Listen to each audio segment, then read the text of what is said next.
Namaste, crypto aficionados. This is Deepak watching the Digital Capitalist. Thank you for joining me as I round up the news for you. And I just want to say, please like, please share, please subscribe to my channel. Hope everything is going great with you guys, right? So let's get into the first topic, the article for today. And this is from zerohedge.com, right? So the title is Russia's 186 billion sovereign wealth fund dumps all dollar assets. This is big news, guys.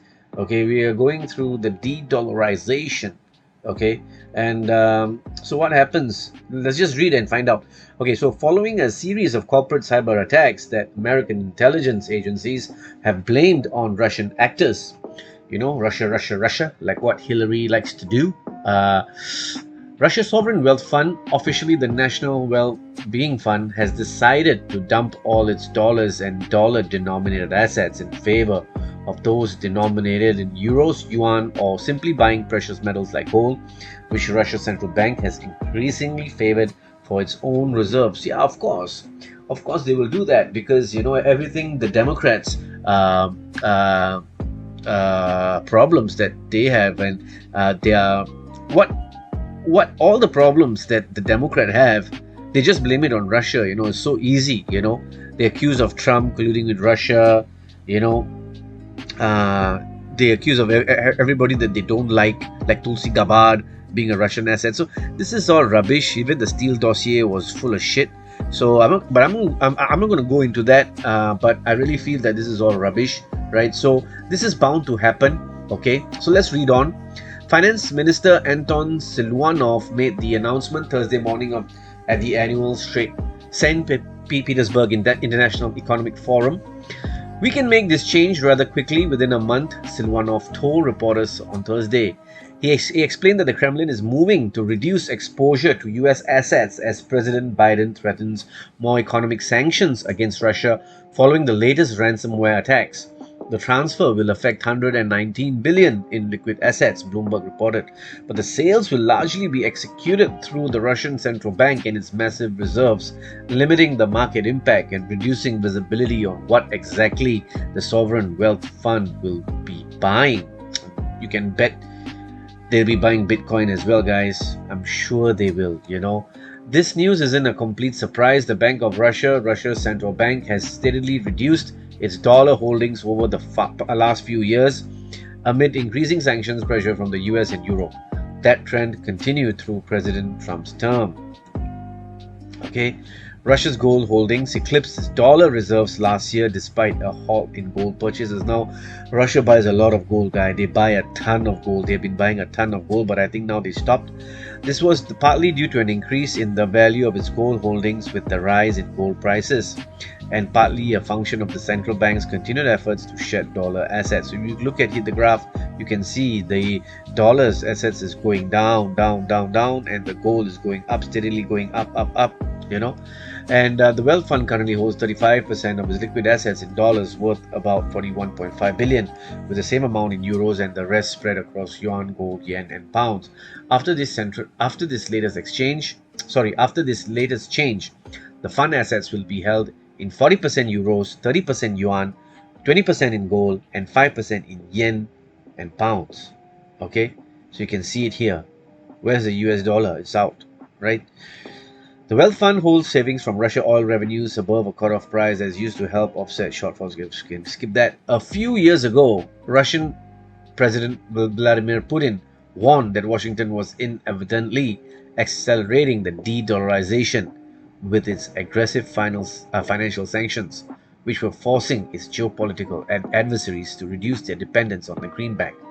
Just last month, Russia reached a new milestone whereby fewer than 50% of its exports were paid in for dollars. De-dollarization is inevitable as the US attempts to assert itself to prevent its accelerating decline, thus speeding up the attempts by Russia, China, and others to remove themselves from the dollar. This is huge. Once you remove US dollar, ceases to become the default currencies, especially where oil is priced in, and your daily necessities, oil, rice, sugar, whatever. Even for oil, I mean, those sanctioned, I know India is doing barter trade with Iran for oil, Iran or Iraq. So they stopped using the dollar. So it's like for rice, for oil. So I'll give you rice, you give me oil, that kind of thing. So you can do anything. It doesn't matter. You could use gold, you could use whatever thing. But if you don't use US dollars, then what's the point, right? And if US dollars is not used, then guys, it could spell a war, right? This is war, right? So yeah, I mean, this is important news, and I think as it's going, the central, the what you call it, the Fed is printing money like crazy, and $6 trillion Joe Biden announced. I think the dollar is toast, guys. Dollar is toast. So next news we should talk about is pointless but incredible. New electric car mines crypto while it's parked. Canadian light electric vehicle manufacturer Daymark has announced an electric car that can mine Bitcoin and other cryptocurrencies while parked. Ooh, isn't that cool, guys? This is what we all wanted, right? Okay. And they have announced that the electric car can mine Bitcoin, Ether, and Dogecoin when it's charging or parked. According to the manufacturer's Tuesday announcement, Spiritus electric car is set to roll out in 2023 and will come fitted with an industry-leading GPU in mining price to profit. However, details are sparse on what specific capabilities of the mining hardware are. Okay, Daymark Spiritus, the first car in history with mining hardware and cryptocurrency technology programmed into the user interface, the announcement stated. Okay, every Spiritus will be an environmentally friendly crypto miner node that includes the Daymark Nebula mining hardware, Nebula wallet, a solar charging and solar charging capabilities. Daymark has touted that unlike other vehicles, the Spiritus will not be a depreciating asset. If you can do that, if you can start mining cryptocurrencies using the car, I tell you, your car will have a will no more be depreciating, of course, because it makes money while you're sleeping. When it's moving, you make money. When it's parked, you make money. Of course, this is the best idea. Anybody can come up with this. This is a hit. This is a sure shot hit, right? Right? Whereas most money, so this is the tagline, whereas most vehicles are depreciating while they sit in your garage, the Nebula Miner will make you money while your Spiritus is parked. Okay?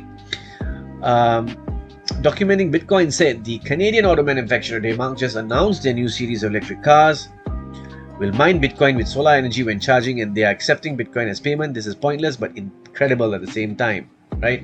So they'll figure out a way. I don't know whether solar energy really works for this. I don't think solar energy is that powerful. Sorry about that. But I think what's happening, guys? But if you can mine Bitcoin with something, if not only Bitcoin, you can mine any coin value. If you can just mine Digibyte is enough, right? You're making money, right? I think it's okay. I think it's great. Okay, as technology improves, even the hardware, the mining hardware will improve, and yeah. So you can take a look at this. Put all the links of whatever articles that I'm talking about here. Okay. Next article that we want to talk about is Polkadot and Kusama skyrocket in price after attracting 30 million in funding. Polkadot and Kusama price rose as Master Ventures announced a 30 million Polkadot ecosystem fund. Polkadot and Kusama rose in tandem on June 3rd as traders assessed a venture capital firm's major investment into their blockchain ecosystem. Dubbed as Master Ventures, an Asian blockchain incubator and venture capitalist announced that it had launched a 30 million venture capital fund called Master Ventures Polkadot VC Fund.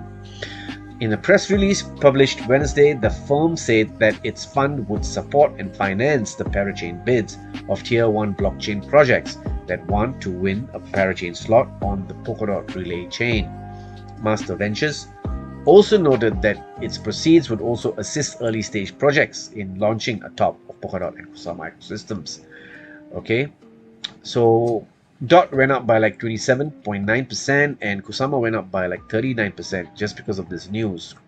So Master Ventures are huge. They are on everything, guys. They are on so many projects. If you just go to Master Ventures and see their portfolio, they are just throwing money left, right, center on all these upcoming crypto projects. So these VC guys, there's a lot of money, there's a lot of dough, and yeah. So continuing on, the wild moves uphill accompanied bullish outlook across the social media, with widely followed analysts predicting an upside continuation in both Polkadot and Kusama spot markets.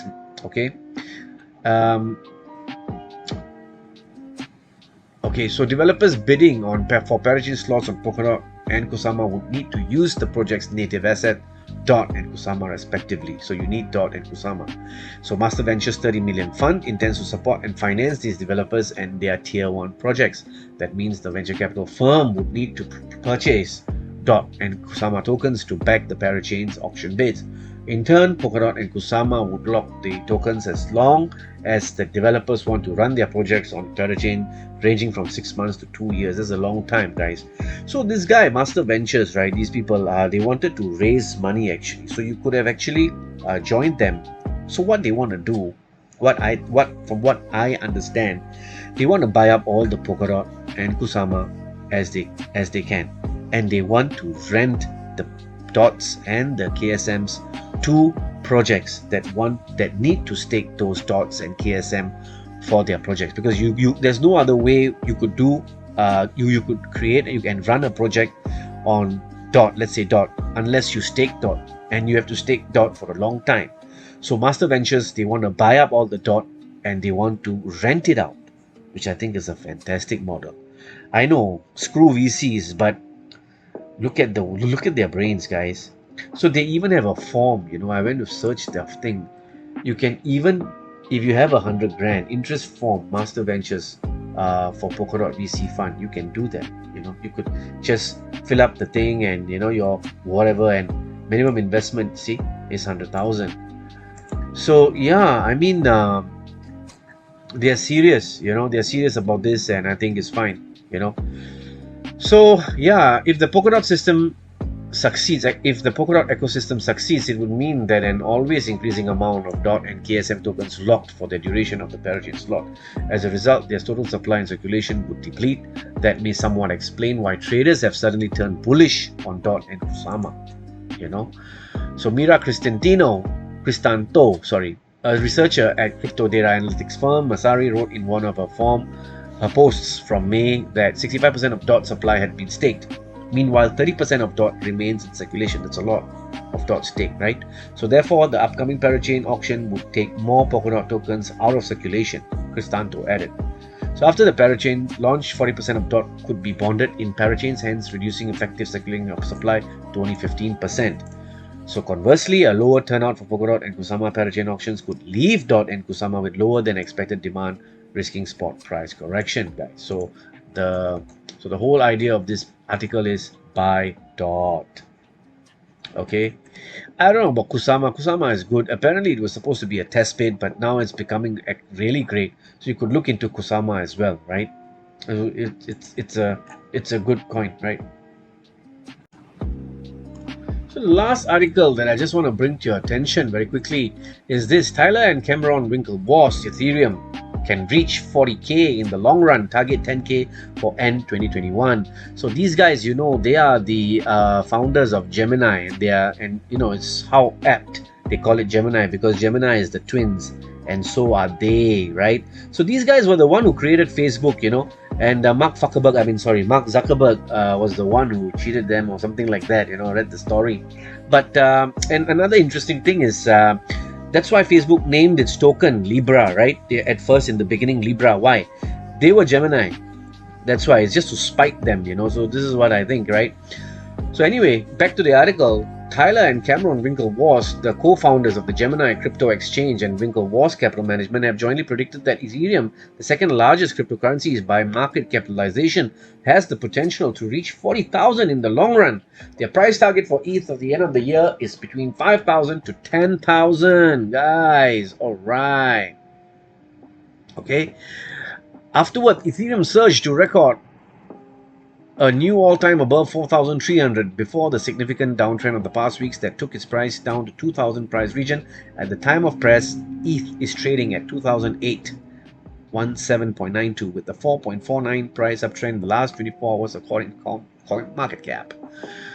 In the course of the conversation, the Winklevoss twins agreed that the fact that Ethereum had the potential to be trading between 5,000 to 10,000 by the end of the year, but they believed that the price of cryptocurrency could surge 10x in the long run, which is estimated at 40,000. Okay, and in the interview, they also said that they reaffirmed their 500,000 price target for Bitcoin. Sweet.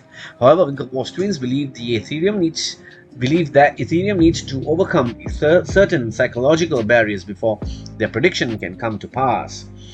Okay, they pointed out that only projects that are 10 times better than Ethereum can threaten its supremacy, claiming that the largest smart contract platform has a huge first mover advantage over competitors. Guys, Ethereum has huge first mover advantage. Okay, there's so much building happening there that there's where you want to go. That's where the eyeballs are. The thing that has to happen is scalability and throughput. Its ability to process many transactions cheaply, right? Okay, they also said that the scalability problems with ETH will soon vanish once the upgrade is complete. However, they stated that Ethereum can fall victim to the weight of its own success if transaction fees become too high. Ethereum, are you listening? Okay, so yeah, I mean, I would listen to them because they are one of the biggest exchanges.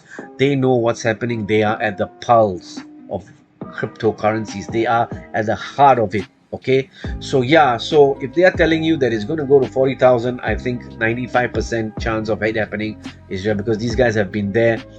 These guys have been around for a long time. They know what's happening. So I would take them seriously, right? So okay, guys, this is all I have for you today. I hope you like my news roundup. This is something new that I'm trying to do every few days and keep you updated to stay abreast of the cryptocurrency world. And if you like what you see, please give a like, please share, please subscribe to my channel.